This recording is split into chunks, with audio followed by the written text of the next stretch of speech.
गुरु तुलसी के अंतेवासी, विद्याभ्यासी दृढ़ विश्वासी, विद्याभ्यासी दृढ़ विश्वासी।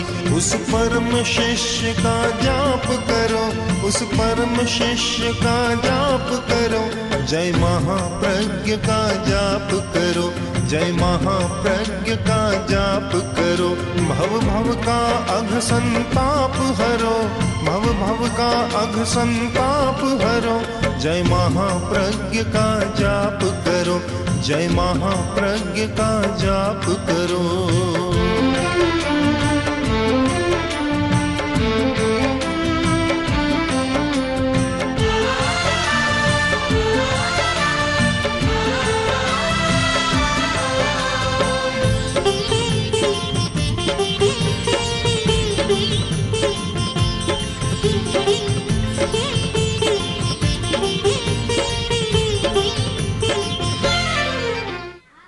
और इस दुनिया में कोई नई बात होती नहीं, सब पुराना है। समय का चक्र ऐसा चलता है, आज का नया 10 वर्ष बाद पुराना, और 10 वर्ष बाद जो पुराना हुआ 100 वर्ष बाद फिर वह नया हो जाएगा। पुराना नया। एक समय था कि यहाँ की किसान महिलाएं जो कपड़ा पहनती थी, घाघरा पहनती थी, फैशन बदली और कुछ परिवर्तन आया। अब देखते हैं पश्चिम के लोग उस घाघरे को पहनना बहुत ज़्यादा पसंद करते। नया पुराना क्या, एक बदलता रहता है। समय का चक्र ऐसा है, कभी हम कुछ पुराना मान लेते हैं, कभी नया मान लेते हैं। तो मैं जो आपको बात बता रहा हूँ, नई भी हो सकती है और बहुत पुरानी है। नई नहीं है, बहुत पुरानी है। नई इसलिए कि हम लोग इन 2 आँखों से काम लेते हैं और हमेशा दूसरे को देखते। आँख का काम है अपने आप को नहीं देख सकती, वह दूसरे को देखती है। और दूसरे को देखने के कारण हमारी आदत ऐसी बन गई कि हर बात में दूसरे को देखना, अपने आप को देखना आदमी भूल गया। क्योंकि अपने आप को देखने का कोई साधन नहीं रहा। कोई तीसरी आंख तो सबकी खुलती नहीं जो अपने आप को देख सके। जिसकी तीसरी आंख खुल जाए तब तो वह अपने आप को देख सकता है। हमारे यहाँ एक आंख और होती है, तीसरी आंख, सबको खुलती नहीं है, बहुत कम लोगों की खुलती है। वे तो अपने आप को देख सकते हैं, पर वह सबको होती नहीं। और इन 2 आँखों से हम अपने आप को देख नहीं सकते। और जब अपने आप को नहीं देखते हैं तो समस्या, दुख पैदा होते हैं। समस्या का मूल कारण है केवल दूसरे को देखना। देखेंगे कि ये बहुत बड़ा धनी आदमी है, इसके पास इतना बड़ा मकान है, इतना है, कारें हैं, तो हीन भावना पैदा हो जाती है। दूसरे के बड़े को देखा, इसका मतलब देखने वाले में हीन भावना पैदा हो गई। और कभी छोटे को देखा कि इसके पास कुछ भी नहीं है, मेरे पास तो इसे बहुत ज़्यादा है, तो अहंकार की भावना पैदा हो जाती है। सारा चक्र हमारा सामाजिक जीवन का हीन भावना और अहंकार की भावना के बीच में झूल रहा है। कभी तो हीन भावना पैदा हो जाती है। जिन लोगों को जाति से नीचा माना गया, उनमें इतनी हीन भावना पैदा हो गई कि आज ऊपर उठाएं तो भी उनको दिक्कत होती है। हीन भावना को तोड़ना मुश्किल हो गया। कुछ लोगों में इतनी अहंकार की भावना हो गई कि उनके सामने भी समस्या है कि अहंकार इस दुनिया में चलता नहीं है और अहंकार का चक्र टूटता नहीं है, तो वे दुख पा रहे हैं। कभी सत्ता के शीर्ष पर होता है, अहंकार काफ़ी पल जाता है, और जब नीचे उतरता है तो हीन भावना भी आ जाती है। अब सारी दुनिया का अध्ययन करें, यह हीन भावना, इंफीरियोरिटी कॉम्प्लेक्स, अहंकार की भावना, सुपीरियोरिटी कॉम्प्लेक्स, ये दो भावनाएं जिनका मनोविज्ञान ने बहुत वर्णन किया और धर्म का मूल भी यहीं से चलता है। अगर हम ठीक इनको संतुलन करना जाने तो एक अच्छा जीवन जिया जा सकता है। संतुलन का सूत्र है महावीर की वाणी में, आय तुले पयासु, सबको अपने आप के समान समझो, अपने समान, अपने जैसा, जैसा मैं हूं वैसा ही दूसरा है। और यहां तक कि जैसा मैं हूं एक चींटी में भी वैसी ही आत्मा है और हाथी में भी वैसी ही आत्मा है। समानता की आंख ये तीसरी आंख है। जब यह समानता की आंख खुलती है तो आदमी सच्चाई को देख सकता है, अन्यथा कभी कभी छोटे छोटों में भी अहंकार आ जाता है। कहा जाता है दो चींटियां जा रही थी, दो चींटियां साथ में थी, सामने से हाथी आ रहा था। एक चींटी बोली कि देखो हाथी आ रहा है, दूसरी ने कहा मैंने देख लिया। वे फिर बोली कि आज मन में आता है कि हाथी से हम लड़ाई करें, हाथी से लड़ें। दूसरी चींटी अहंकार की भाषा में बोली कि बोली बात करती हो, वह अकेला और हम दो हैं, हमारे साथ वह कैसे कर पाएगा लड़ाई। अहंकार की भावना आ जाती है। सारा जीवन का चक्र ऐसा चल रहा है। हम इसे समझने का प्रयत्न करें, अपने आप को समझने का प्रयत्न करें, अपने आप को देखने का प्रयत्न करें कि मैं कौन हूं। जब आदमी अपने आप को देखने का प्रयत्न करता है और आत्मा के निकट जाता है, ये दोनों आंखें काम करना बंद कर देती है। इनसे तो बस काम चलाना ही बाकी रहता है और इनका कोई ज़्यादा उपयोग नहीं होता। वास्तव में उपयोग होता है समता की आंख का। उससे आदमी अपने को भी देखता है, दूसरे को भी देखता है।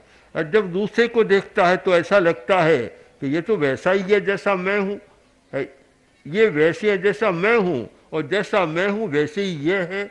एक आत्मतुला, एक तराजू बन जाता है तोलने के लिए। एक पल्ले पर स्वयं को रख दे, एक दूसरे को रख दे, दोनों पल्ले बराबर। इसकी बहुत जरूरत है।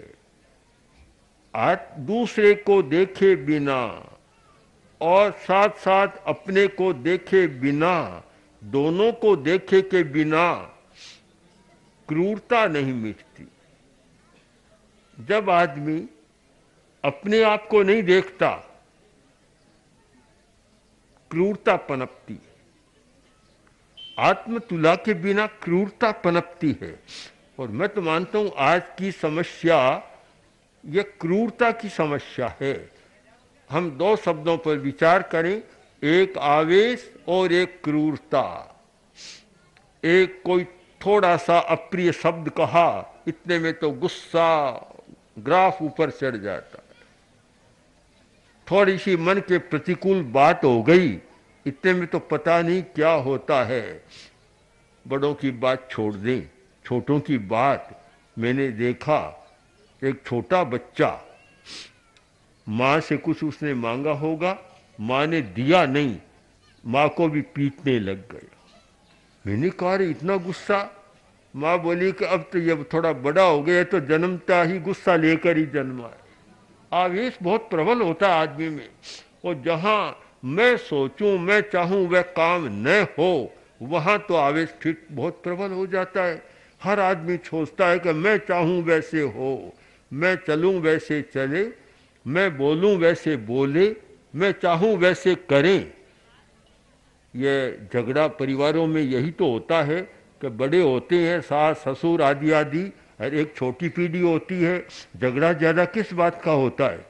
हिंसा किस बात को लेकर होती है कि मैं चाहूं वैसा नहीं हो रहा है। बस ऐसा क्यों सोचो तुम चाहो वैसा ही हो? तुम ये सोचो कि उचित है या नहीं है। तुम चाहो वैसा ही हो, ये कोई जरूरी नहीं है, पर एक ऐसी धारणा बन जाती है। कारण कि तीसरी आंख खुली नहीं है, समता की आंख खुली नहीं है। अहिंसा का अर्थ है समता की आंख का उद्घाटन।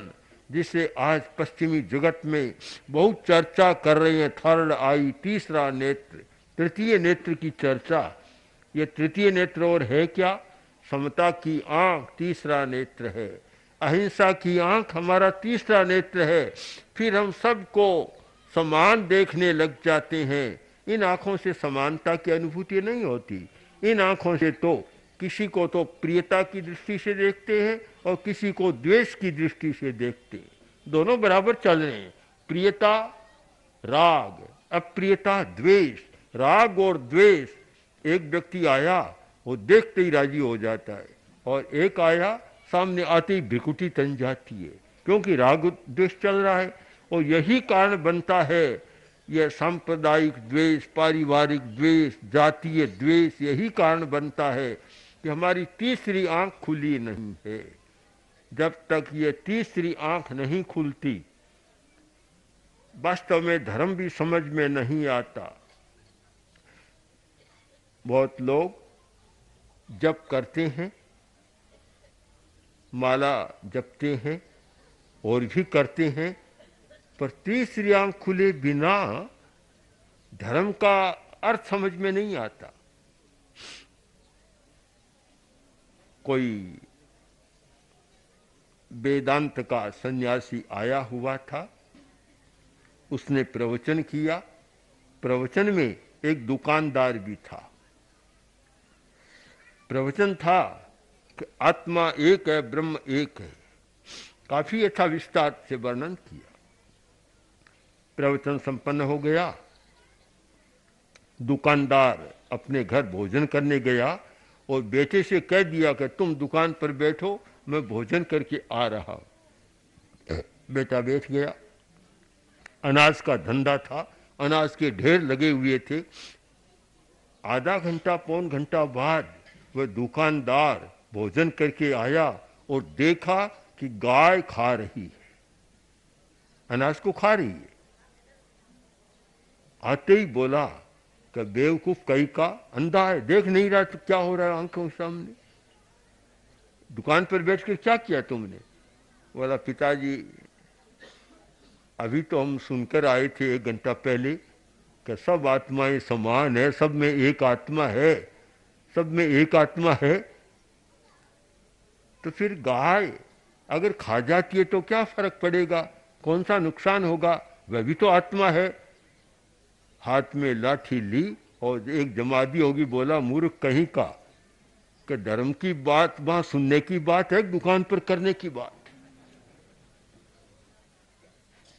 आज ये सारा एक द्वंद्व है, पूरे धार्मिक जगत का द्वंद्व है कि धर्मस्थान में सुनने की बात एक होती है और व्यवहार में करने की बात दूसरी होती है।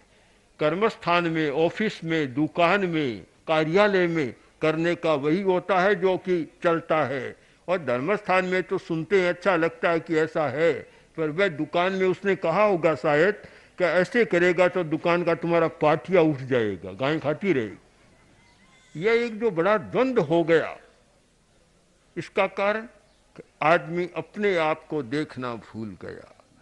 अगर अपने आप को देखना नहीं भूलता तो ये द्वंद्व पैदा नहीं होता। हम लोग इस पर ज्यादा बल इसलिए दे रहे हैं कि दूसरों को देखने के साथ साथ आदमी अपने आप को देखना भी सीखे। अपने आप को देखना बहुत जरूरी है, और जिस दिन हमने अपने आप को देखना शुरू कर दिया, आत्मा की बात समझ में आएगी, परमात्मा की बात समझ में आएगी, सच्चाई की बात समझ में आएगी। और जब तक अपने आप को नहीं देखते हैं, ये सारी बातें निकम्मी हो जाती है, फिर कुछ होता नहीं है। बहुत बड़ा अंतर आता है, आदमी में मति भ्रम पैदा हो जाता है। किस समय क्या करना चाहिए, कौन सा काम कहाँ करना चाहिए, कहाँ बोलना चाहिए, कहाँ मौन रहना चाहिए, ये सारी बातें विस्मृति में चली जाती है। लड़के ने कहा पिताजी हम आज जहाँ आए हैं वहाँ सूर्यास्त का दृश्य बहुत बढ़िया होता है, आप चले और सूर्यास्त के दृश्य को देखें। जो निश्चित एक व्यू पॉइंट बना हुआ है और वहाँ जाकर हम देखें। पिता बोला कि बेटा अभी तो मैं बहुत ज़्यादा व्यस्त हूँ, अभी तो मैं बहुत व्यस्त हूँ, तुम्हारी इतनी इच्छा है तो कल सुबह हम सूर्यास्त को देखने के लिए चले। अब सूर्यास्त को देखने तो शाम को जाना है, चलेंगे सुबह, क्यों अभी व्यस्त ज़्यादा हूँ।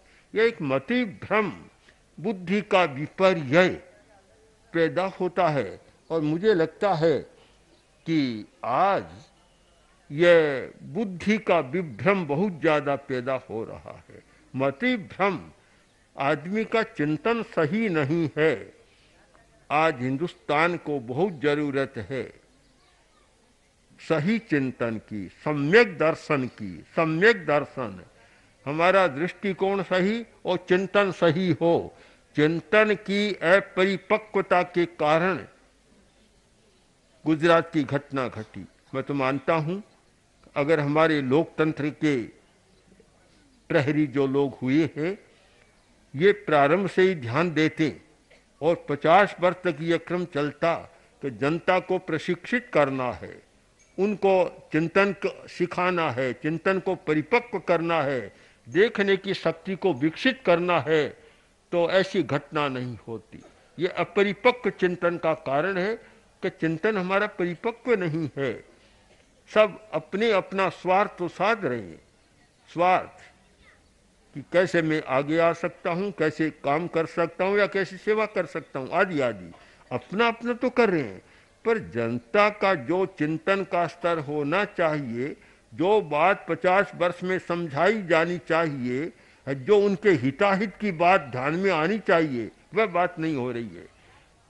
विवेक वह होता है कि हिताहितक ज्ञान हो जाए, हित का ज्ञान, अहित का ज्ञान। एक कवि हुए हैं संस्कृत के बड़े अच्छे कवि जैन आचार्य, उन्होंने काव्य लिखा पद्मानंद महाकाव्य। पद्मानंद महाकाव्य ऋषभ का जीवन चरित्र, उसमें उन्होंने एक बात लिखी कि जिसमें हित और अहित का ज्ञान नहीं होता वह बहिर्मुख होता है, या जो बहिर्मुख होता है उसमें हित अहित का ज्ञान नहीं होता। उदाहरण भी आपका राजस्थान का ढूंढा है उन्होंने, राजस्थान का कहूँ या रेगिस्तान का उदाहरण, ऊंट का उदाहरण ढूंढा। यहाँ ऊंट बहुत देखे हमने, ऊंट तो बड़े काम आ रहे हैं।